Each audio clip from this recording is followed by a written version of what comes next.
అదే RTV app వార్తల్ని క్షణాల్లో చదివే అవకాశం ఉంటుంది. ఒక న్యూస్ పేపర్, ఒక టెలివిజన్ ఛానల్ మీ చేతుల్లో ఎప్పుడూ ఉంటాయి. కాంగ్రెస్ పార్టీ గ్రామీణ స్థాయిలో సంస్థాగత నిర్మాణానికి శ్రీకారం చుట్టింది. నిజామాబాద్ జిల్లా వ్యాప్తంగా కూడా సంస్థాగత ఎన్నికలు నిర్వహించేందుకు సిద్ధమైంది.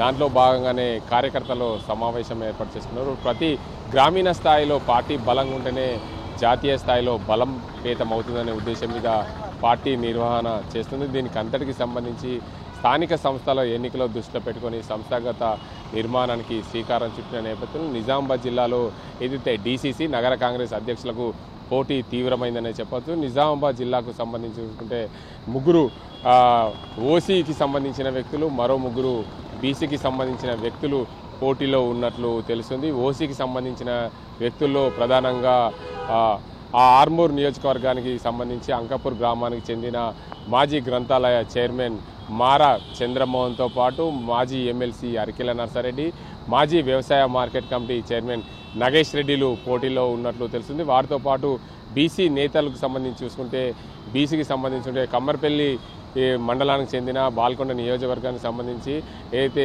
ముత్యాల సునీల్ కుమార్ అనుచరుడిగా పేరొందారు. రేవంత్ రెడ్డికి దగ్గరగా సన్నిధిగా ఉన్న బాసా వేణుగోపాల్ కూడా జిల్లా కాంగ్రెస్ అధ్యక్ష పదవి కోసం పోటీలో ఉన్నట్లు సమాచారం. ఆయనతో పాటు నిజామాబాద్ నగరంలో ఎన్నో ఏళ్లుగా సీనియర్ నేతగా ఉన్నారు. సీనియర్ నాయకుడిగా ప్రజలకు వెన్నంటి ఉండి సేవలు అందిస్తున్న నేత నరాల రత్నాకర్తో పాటు మరో నేత కూడా కాంగ్రెస్ పార్టీ జిల్లా అధ్యక్ష పదవి పోటీలో ఉన్నట్లు తెలుస్తుంది. జిల్లా అధ్యక్ష పదవిలో శేఖర్ గౌడ్ అనే వ్యక్తి నిజామాబాద్ రూరల్ నియోజకవర్గానికి సంబంధించిన వ్యక్తి, ఆయన కూడా పోటీలో ఉన్నట్లు సమాచారం. మరోవైపు నగర కాంగ్రెస్ అధ్యక్షునికి కూడా నరాల రత్నాకర్తో పాటు రామ్మూర్తి గోపి, అదేవిధంగా బొబ్బిలి రామకృష్ణలు కూడా ప్రధానంగా జిల్లా నగర కాంగ్రెస్ అధ్యక్షుడిగా పోటీలో ఉన్నట్లు తెలుస్తుంది. వీరందరితో పాటు కాంగ్రెస్ పార్టీ బలోపేతం చేసే దిశగా గ్రామీణ స్థాయిలో, మండల స్థాయిలో యూత్ కాంగ్రెస్, గ్రామీణ స్థాయిలో మండల యూత్ కాంగ్రెస్తో పాటు వివిధ వర్గాలకు సంబంధించిన వివిధ పార్టీలో ఉన్న ఎన్ఎస్యుఐ, దాంతోపాటు విద్యార్థి విభాగం, వీటన్నింటినీ కూడా బలోపేతం చేసే దిశగా కాంగ్రెస్ పార్టీ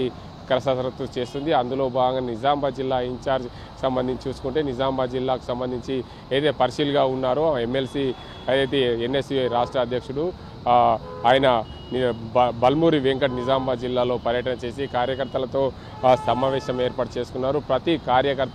ప్రతి కాంగ్రెస్ కార్యకర్త, జెండా మోసిన కార్యకర్తలకు న్యాయం జరగాలి, గ్రామీణ ప్రాంతాల్లో పార్టీ బలోపేతం ఉంటేనే జాతీయ స్థాయిలో బలోపేతం చేసే దిశగా ప్రయత్నాలు కొనసాగుతాయి. అందులో భాగంగానే పూర్తి స్థాయిలో కాంగ్రెస్ పార్టీ బలోపేతం కావాలంటే సంస్థాగత ఎన్నికలు నిర్వహించాలి. సంస్థాగత ఎన్నికలతో పాటు జిల్లాలో ఉన్న ఏదైతే జిల్లాకు సంబంధించిన డీసీసీ అధ్యక్షుడిగా ఉన్న మానాల మోహన్ రెడ్డి, ఆయనకు రాష్ట్రంలో కోఆపరేటివ్ యూనియన్ చైర్మన్ రావడం, దాంతోపాటు గత 2 పర్యాయాలకు కూడా జిల్లా అధ్యక్షుడిగా ఉండడంతో ఏదైతే కాంగ్రెస్ పార్టీ కొత్త అధ్యక్షులను నియమించే అవకాశాలు ఉన్నట్లు తెలుస్తుంది. అందులో భాగంగానే ప్రధానంగా 6 పోటీలో ఉన్నట్లు సమాచారం. మరోవైపు నగర కాంగ్రెస్ అధ్యక్షుడిగా ఉన్న కేశవేణు ఆయనకు నుడా చైర్మన్గా బాధ్యతలు రావడంతో ఆ కొత్త అధ్యక్షుడు నియమించే అవకాశాలు ఉన్నట్లు, దాంతోపాటు పలువురు పోటీలో ఉన్నట్లు తెలుస్తుంది. ఏదేమైనప్పటికీ కాంగ్రెస్ పార్టీ సంస్థాగత నిర్మాణంతో పాటు జిల్లా నగర కాంగ్రెస్ అధ్యక్షులు పూర్తి స్థాయిలో భర్తీ చేసే అవకాశాలు ఉంటాయి. దీంతో పాటు ఈ పార్టీ బలోపేతం చేస్తేనే నగర, అదేవిధంగా జిల్లా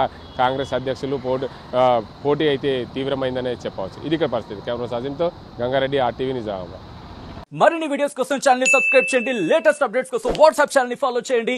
అండ్ లింక్ డిస్క్రిప్షన్ లో ఉంది.